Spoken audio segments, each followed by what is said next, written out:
Hello guys, so today I'm going to show you how to fix Facebook Music story not showing. Now the problem is very easy to fix. So firstly, just simply come to your Play Store and just simply open Facebook. Then click on your story option.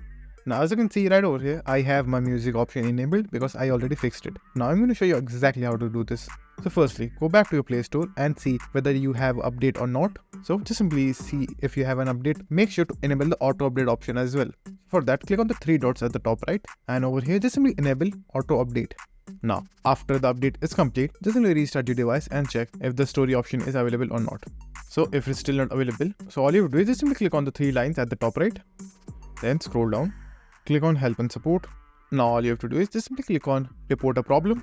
Now just simply click on report problem again, wait a few seconds.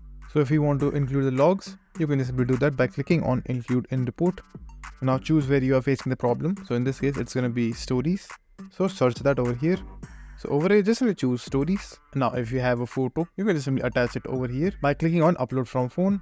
And now all you do is just simply write a description. So just simply explain them that you are not able to access the music feature or the music feature isn't showing on your story in Facebook. Just simply write that and send them the post. After writing this, just simply send it by clicking on the top right corner. So after that, within a few minutes or hours, your issue should be fixed. So that's it. And thank you for watching. And do like, subscribe to our channel and take care.